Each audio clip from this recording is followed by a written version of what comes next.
Buenas, ¿cómo están?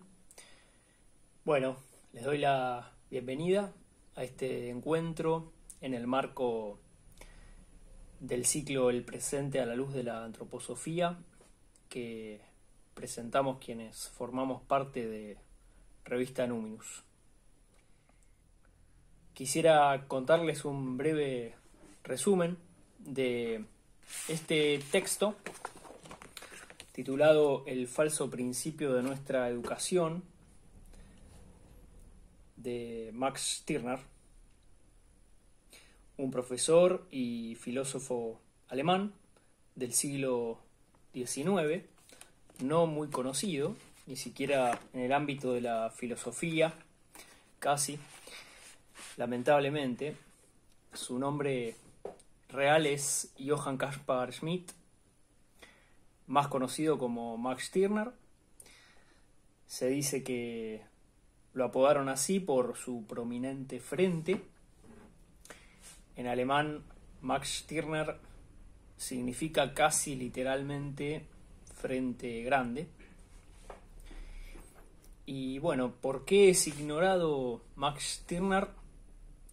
Sinceramente desconozco las causas profundas, pero sí podría decirse que su pensamiento no es muy habitual y puede ser un tanto molesto para algunas personas porque arremete contra muchas cosas tenidas por sagradas, y a quienes tienen esas cosas por sagradas no les puede no caerles muy bien. Rudolf Steiner, el creador de la antroposofía y la pedagogía Waldorf, entre otras cosas, dijo, refiriéndose a este ensayo: este es uno de los ensayos más importantes que jamás haya creado la pedagogía de todos los tiempos.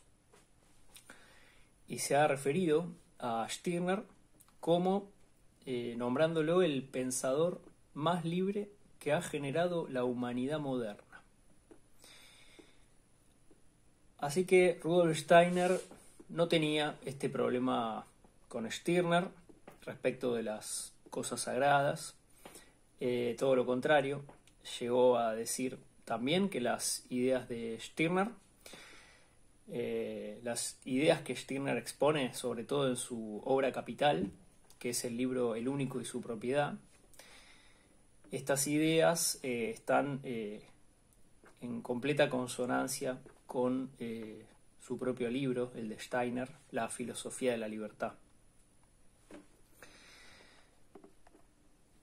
Por ende, a mí, habiendo trabajado en escuelas Waldorf, me parece que puede ser provechoso compartir las ideas de Stirner en torno a la educación, y vamos a ver también en este encuentro de qué manera las ideas plasmadas en este texto tienen un profundo vínculo con la pedagogía Waldorf y con lo que a mí me parece que tendríamos que recuperar, más allá del nombre que le queramos poner a la propuesta, si Waldorf, Montessori, pedagogía crítica, pedagogía de la liberación, escuela libre, etc.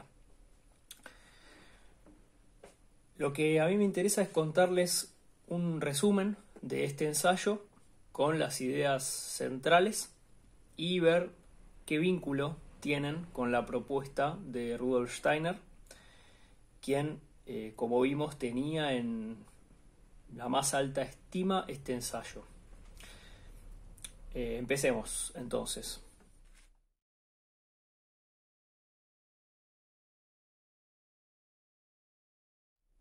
El ensayo, como dijimos, se llama El falso principio de nuestra educación y tiene como subtítulo El humanismo y el realismo.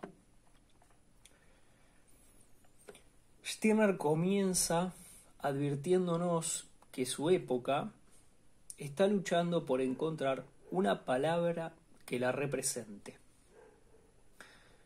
Contextualicemos mínimamente. Johann Caspar Schmidt, Max Stirner, nace en 1806 en lo que era el Imperio Austrohúngaro, en el estado de Baviera, en la ciudad Beirut, que hoy pertenece al territorio alemán. En 1806, el año en que nace Stirner, se reúnen en París 16 príncipes alemanes, entre los que estaba el de Baviera también. Y allí firman el acta de la Confederación del Rin, creada por Napoleón. Y así terminan los vínculos con el Sacro Imperio Romano y se alían con el Imperio Francés. Un poco más adelante, entre 1814 y 1815, cuando Stirner tiene 8, 9 años de edad, surge un nuevo orden político en Europa y la Confederación del Rin es reemplazada por la Confederación Germánica. Durante este periodo, la prensa y la publicidad son sometidas a una censura importante. Están controladas las universidades y la actividad política disidente se vuelve casi insostenible. Bueno, dejemos eso como una mínima contextualización, aunque sea, y no me quiero extender más porque si no, no va a dar el tiempo. Y como decíamos, la época está buscando una palabra, pero no aparece el concepto que pueda abarcar y comprender la época. Lo que hay, según Stirner, son cadáveres políticos, sociales, cadáveres eclesiásticos, cadáveres artísticos, cadáveres morales y otro tipo de cadáveres. Es decir, no hay conceptos útiles, conceptos vivientes para pensar el presente, sino ideas cristalizadas, moribundas.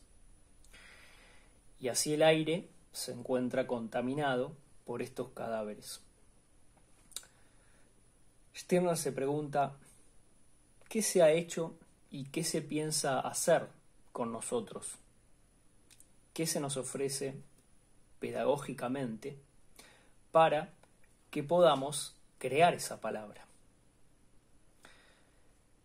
Se pregunta si se nos educa para ser creadores de la palabra o solo para ser criaturas domesticables.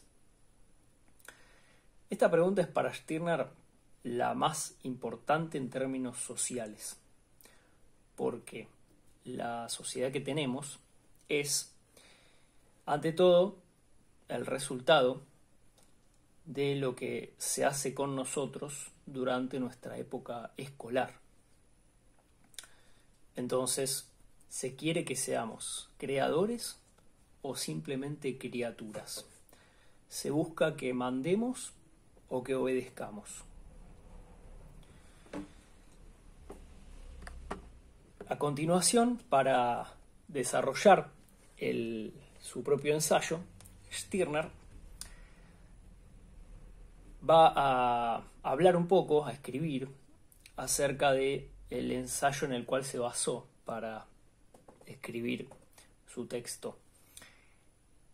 Este texto en el que se basa Stirner es de un profesor que se llama Theodor Heinsius, y el texto se llama Concordato entre la escuela y la vida, o intermediación entre humanismo y realismo, considerados desde el punto de vista nacional. El texto es del mismo año en que Stirner escribe su propio texto. Heinsius desea que en las escuelas se dé un acuerdo entre lo que él denomina realismo por un lado y humanismo por otro lado. Ya vamos a adentrarnos en estos conceptos, pero primero sepamos que para Stirner, Heinsius está equivocado, no hay acuerdo posible entre humanismo y realismo, y no se trata de eso. El humanismo tendrá su principio educativo y el realismo el suyo. Estos dos partidos intentan vencerse uno al otro con su principio educativo. Pero Heinsius quiere encontrar una comunión entre ambos, una convivencia en las escuelas, ya que, a su modo de verlo, eso es lo que reclama el sistema educativo y la época. Según Stirner, los nombres humanismo y realismo son muy poco adecuados. Sin embargo, Heinsius los utiliza para desarrollar sus reflexiones y Stirner los toma también para reflexionar, pero sin mucho convencimiento. El realismo, por ejemplo, como vamos a ver, tiene mucho que ver con el positivismo más que con el realismo. Tiene que ver con la idea del progreso que se desarrolla a partir de la aplicación de las ciencias naturales en el siglo XVI, la industrialización, la tecnología. Heinsius estudia los principios que rigen lo educativo en dos periodos distintos. Entonces, primero va a ser el periodo de la Reforma Protestante, que iría desde el siglo XVI, a partir sobre todo de las ideas de Martín Lutero, hasta la Revolución Francesa, fines del siglo XVIII. Y el segundo periodo será desde la Revolución Francesa, en el siglo XVIII, hasta la época presente, es decir, 1842, que es el año en que Stirner escribe el texto y Heinsius también. Entonces, el periodo de la Reforma es para Heinsius el periodo de sometimiento, es decir, del vínculo entre los que dominan y los que sirven, entre poderosos e impotentes. ¿Dónde estaba el poder? El poder estaba en la cultura. La cultura daba autoridad a quien la poseía. La formación no era para cualquiera y, por lo tanto, era un instrumento de dominio, de superioridad. La educación era exclusiva. A esto Heinsius lo llamó humanismo. Es el dominio de la cultura elegante.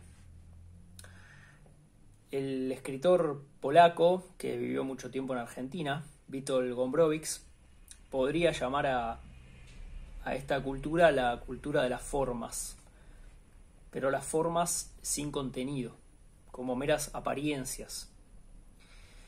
Y esta elegancia es la fórmula del señorío, del culto sobre el inculto.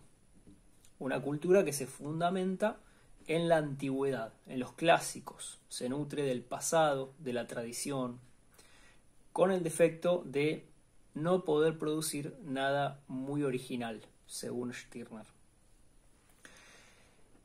Es la época del Renacimiento y esta mirada hacia atrás, esta suerte de retrospectiva que la humanidad hizo sobre su propia historia.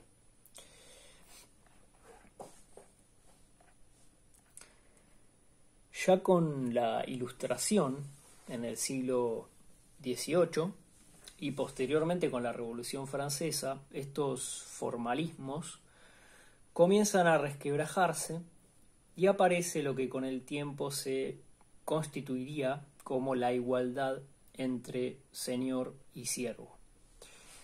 Se resquebraja el sistema feudal y a partir de ahora cada uno quiere ser su propio señor.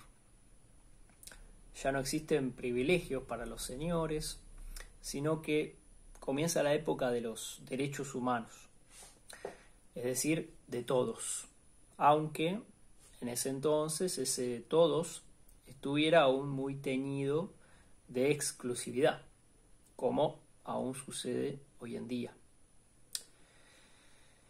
Es como el libro Rebelión en la Granja de George Orwell, donde los cerdos al matar al dueño de la granja y tomar el poder de la granja en un intento revolucionario por lograr la igualdad, elaboran una serie de leyes y hay una de esas leyes que dice todos los animales son iguales. Pero unos días después le agregan una coma a esta frase, luego de la cual dice, pero algunos animales son más iguales que otros. Bien, si cada uno es ahora su propio señor y la cultura es el medio para ser señores, debe pues la cultura volverse universal.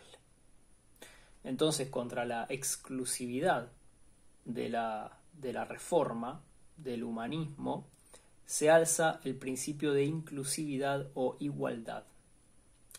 A esto Heinsius lo llamó realismo. Según Stirner, el realismo es una ventaja respecto del humanismo porque la aspiración del realismo consiste en hacer que desaparezca el estado sacerdotal de los eruditos y el estado profano de los pueblos. A partir del realismo, los eruditos dejan de aparecerse como sacerdotes, como seres superiores, y el pueblo inculto deja de aparecer como lo profano, lo inferior. La época perdió así el respeto por la erudición.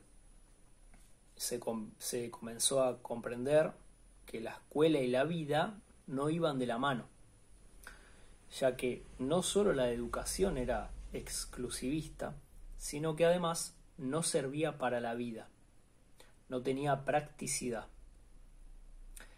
quedaba en las nubes del intelecto. Entonces, con el realismo, se buscó apasionadamente adquirir confianza en las cosas y relaciones del presente. Así surgieron de la revolución, por un lado, la igualdad, porque esa formación es para todos, y por otro lado, la libertad, porque vincularse con el presente nos vuelve independientes y autónomos. Esta, la del realismo, es la educación que prima en la época de Stirner, según él mismo afirma.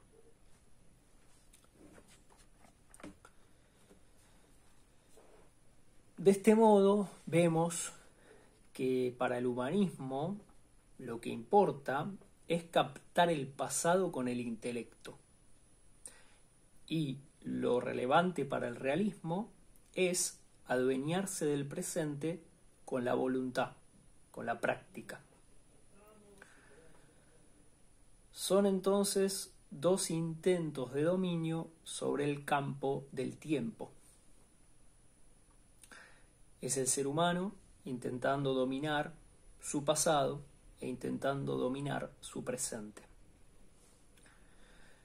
Pero, escribe Stirner, el yo que adquiere conciencia de sí mismo no está en el terreno de la temporalidad.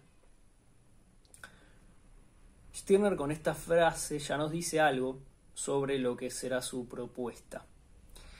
Aparece el yo y este yo trasciende lo temporal.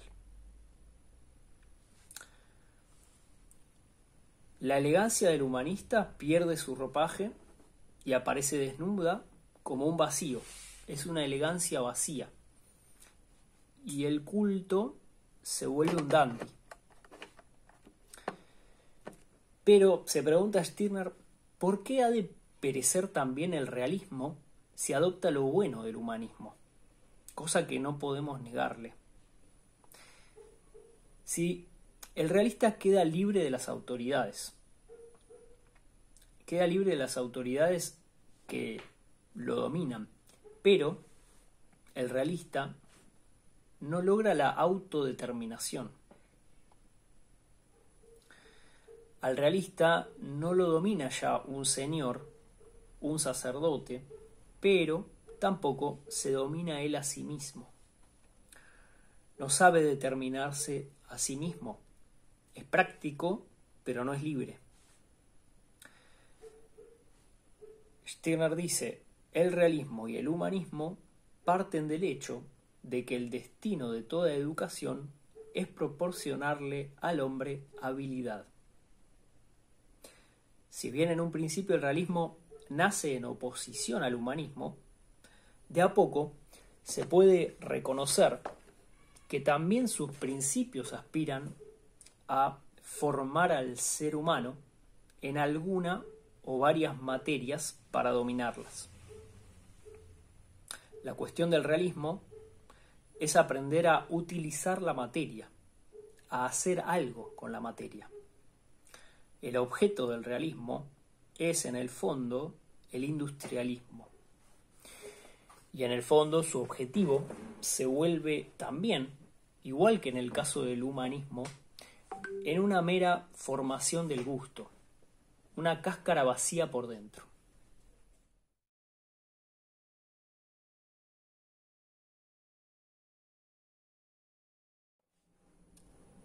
Entonces, ¿vamos a entregarles la pedagogía a los filósofos?, se pregunta Stirner.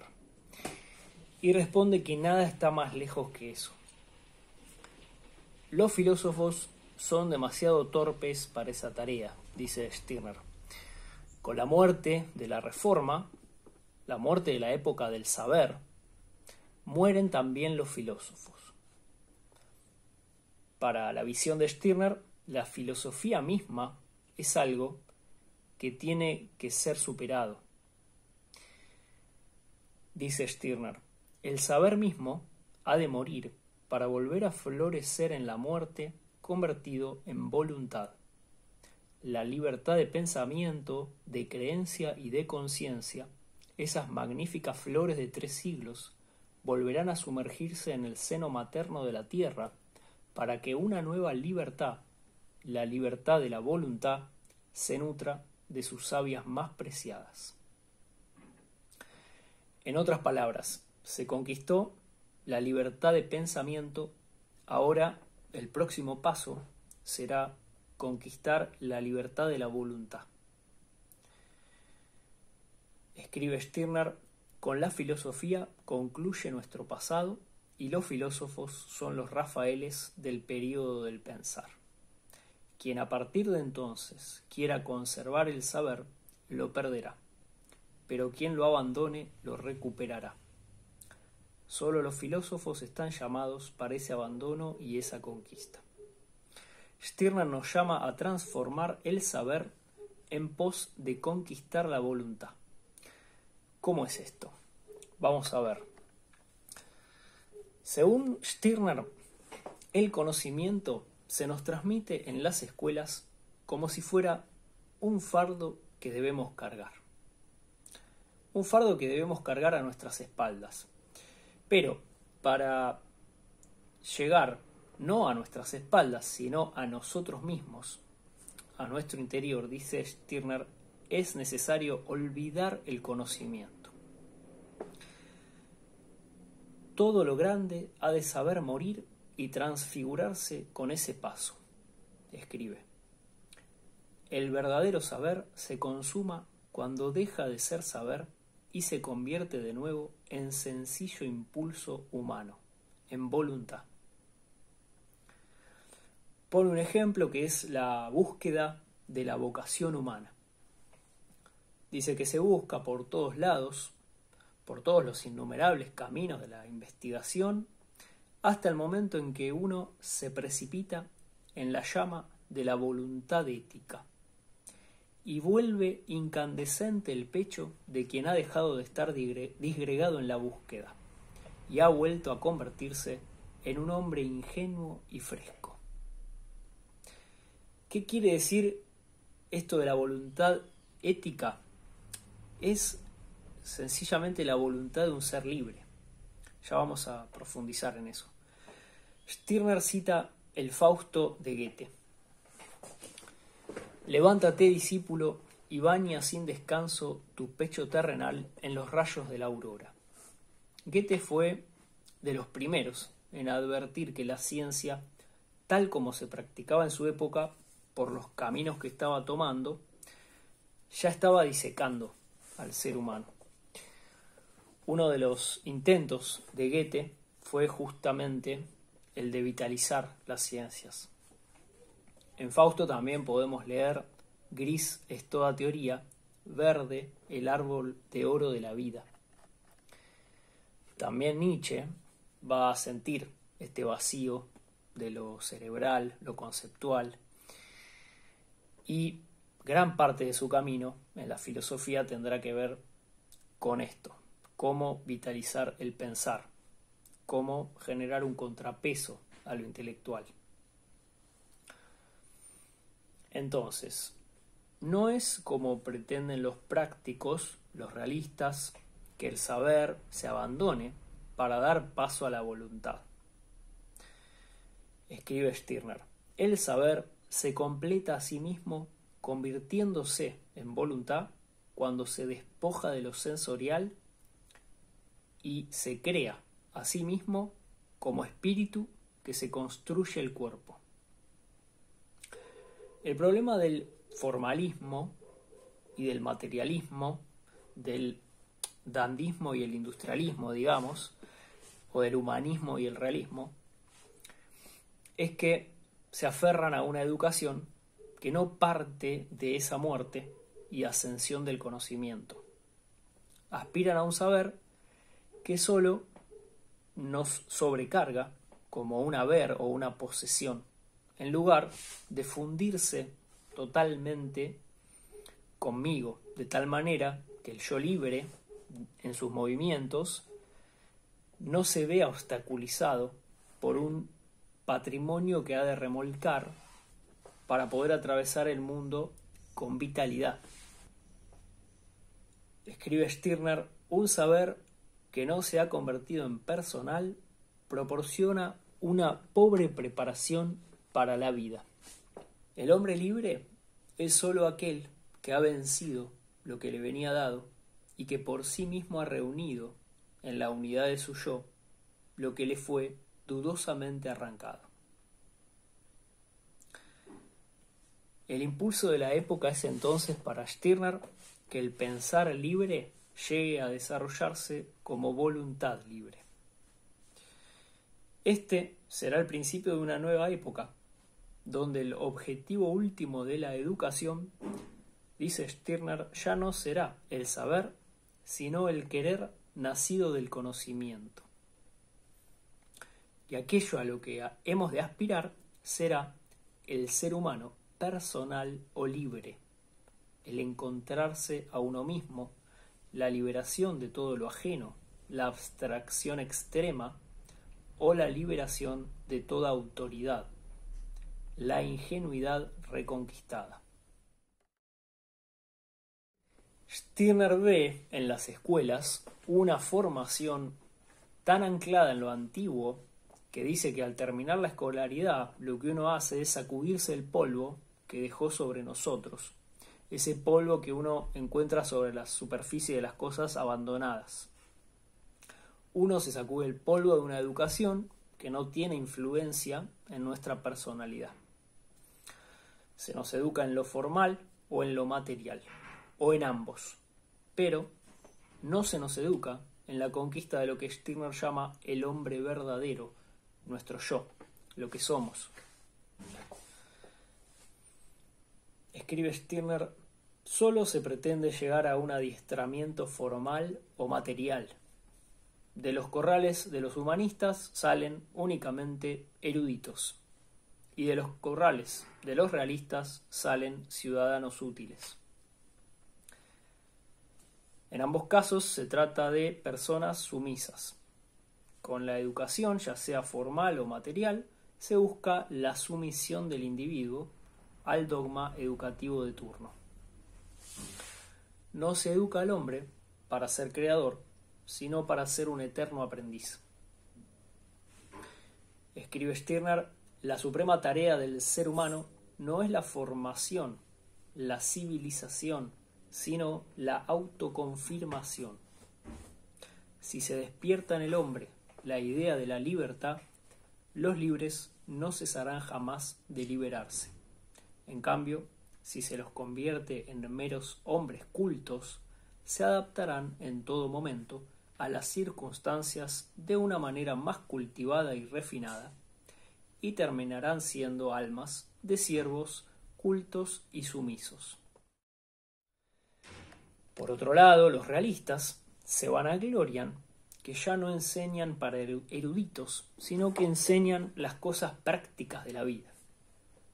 Esto sería bueno si es que realmente enseñasen las cosas prácticas. Los realistas se dieron cuenta del problema de la antigua formación erudita, pero lo resolvieron pobremente, educando a personas prácticas sin ideas ni libertad. Lo más práctico, dice Stirner, es que el hombre libre se manifieste. El propósito de lo que llaman educar para la vida práctica produce únicamente personas de premisas básicas que actúan y piensan siguiendo máximas, no genera personas con principios propios, sino meros legalistas, no hombres libres. Y sigue escribiendo Stirner, una cosa son los hombres en los que ondea en constante movimiento y rejuvenecimiento la totalidad de su pensar y actuar, y otra cosa son las personas que son fieles a sus convicciones. Erróneamente se considera que tener convicciones es algo muy bueno, incluso se las toma por cosas sagradas, pero no hay nada bueno en que mi pensar esté paralizado y mi actuar sea la consecuencia de esa parálisis. Como diría Nietzsche, las convicciones no son otra cosa más que cárceles. La solidez de la personalidad no se halla en un ser humano convencido, sino en la confianza, en el incesante flujo de su permanente autocreación. Stirner dice que, de ese modo, los radios de todas las educaciones confluyen en un centro que llamamos personalidad. El conocimiento, aunque sea erudito y profundo, amplio y claro, sigue siendo una mera posesión y patrimonio mientras no se disuelva en el invisible punto del yo, para brotar poderosamente desde ahí como voluntad, como espíritu suprasensible e inconcebible. Y dice Stirner también que toda educación ha de volverse personal, entendiendo que el saber nunca es una posesión, sino que es el yo mismo. Es decir, que la cuestión no es cultivar el saber, sino que la persona consiga desarrollarse a sí misma, cultivarse a sí misma. Dice Stirner, la pedagogía no ha de seguir avanzando intentando civilizar, sino que ha de partir de la formación de personas libres, de caracteres soberanos, y por ello hay que evitar que se debilite la voluntad, hasta entonces tan violentamente oprimida.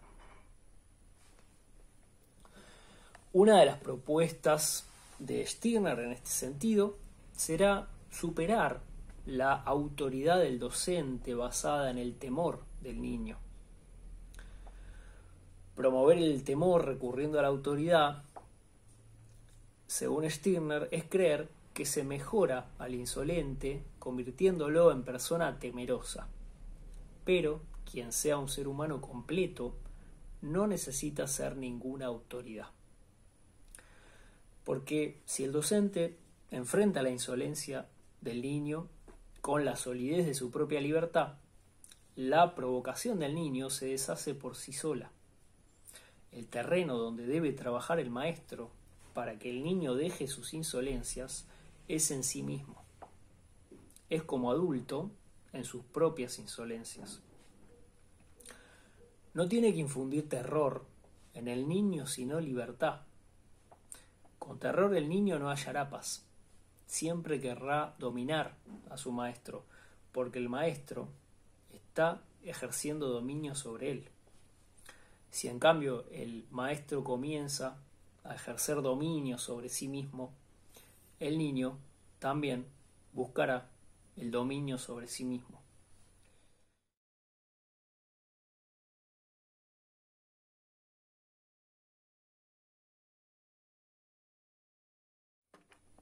Entonces, al comenzar el ensayo, Stirner decía que su época estaba en busca de la palabra que represente su impulso. En orden a responder por esta búsqueda, la propuesta de Stirner es que la idea y el impulso de la nueva época sea la libertad de la voluntad, o, como lo nombró anteriormente, la voluntad ética.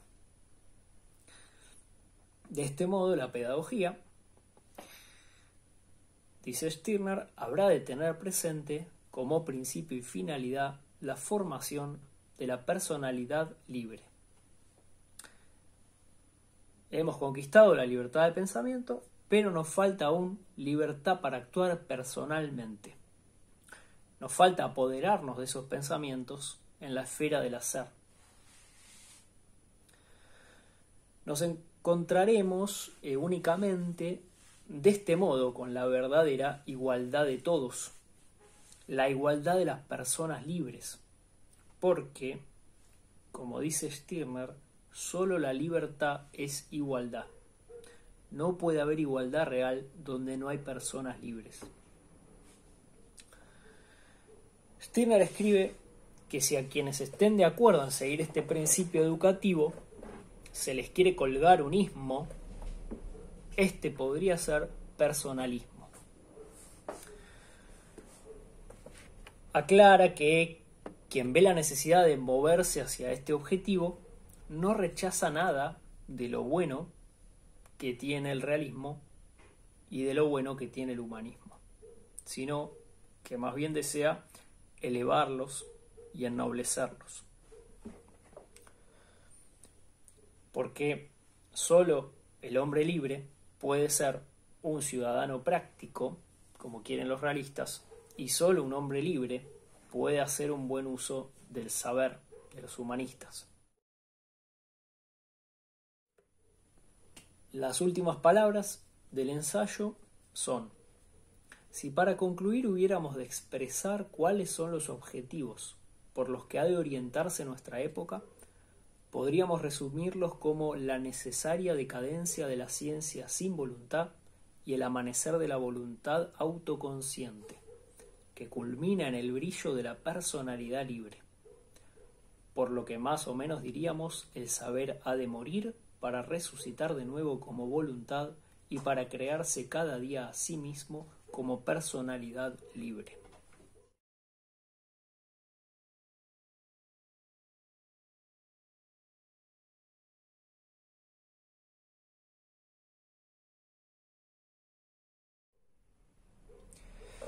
Bueno, para ir terminando, quiero pensar un poco en estas ideas en relación con la pedagogía Waldorf.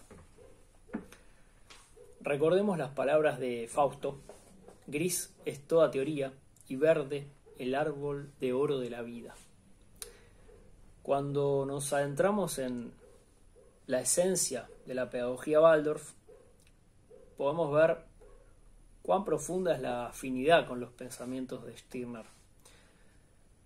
Rudolf Steiner, en su lucha por superar el gris de la ciencia y alcanzar el verde del árbol de oro de la vida, le agrega a las ideas de Stirner, ante todo, la cuestión del sentimiento.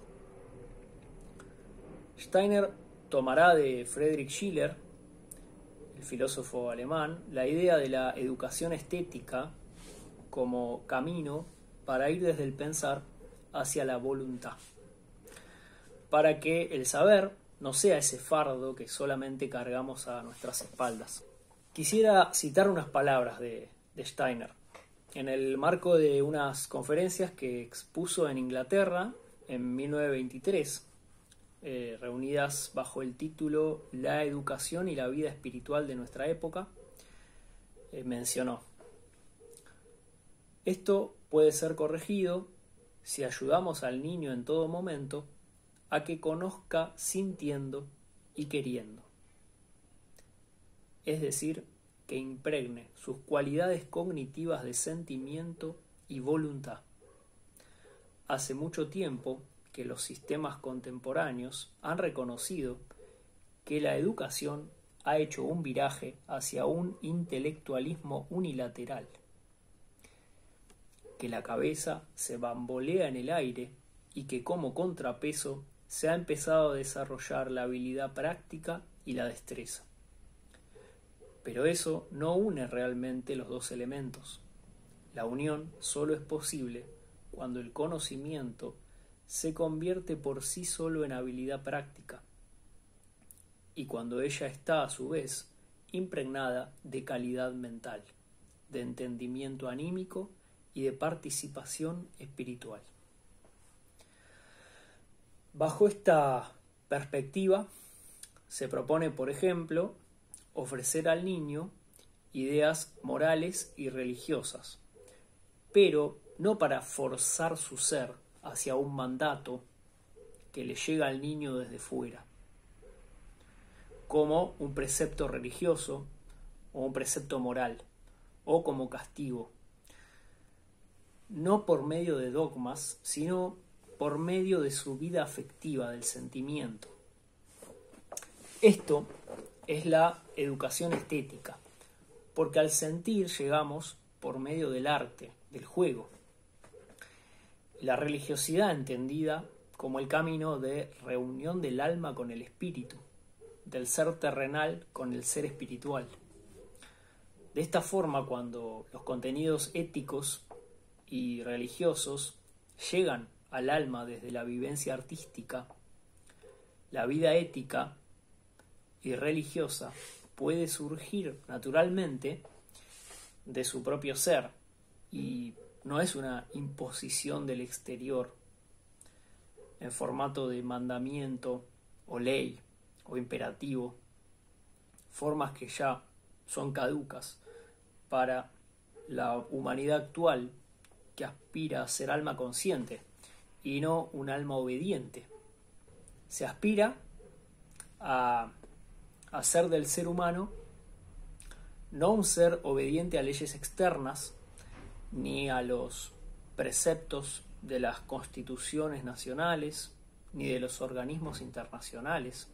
Ese no es el objetivo. Lo que se quiere es desarrollar la naturaleza libre de cada individuo. Se aspira a encontrar en cada persona un ser obediente a sí mismo, a sus propios principios creados libremente en su interior, saturados de voluntad ética, como no puede ser de otro modo si el ser humano logra llegar a sí mismo. De este modo podemos cumplir con aquello que el filósofo Friedrich Nietzsche, en su libro Así habló Zaratustra, nos insta a conseguir. ¿Quieres mandarte a ti mismo? Aprende entonces también a obedecerte.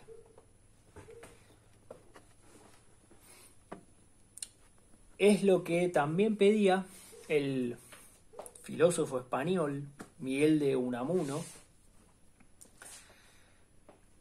al pensar que llega por medio del sentimiento hasta la voluntad. Unamuno lo llamaba el pensar con el alma. Rudolf Steiner hablará de esto como el pensar del corazón, el pensar micaélico. En estas mismas conferencias, incluidas en el libro La educación y la vida espiritual de nuestra época, Steiner menciona la necesidad de renovar el sistema educativo de Alemania. Y según cuenta, la vida cambió mucho en los últimos 70 años. especialmente en relación a la técnica y al comercio, dice. Y entonces se hizo necesario repensar la educación.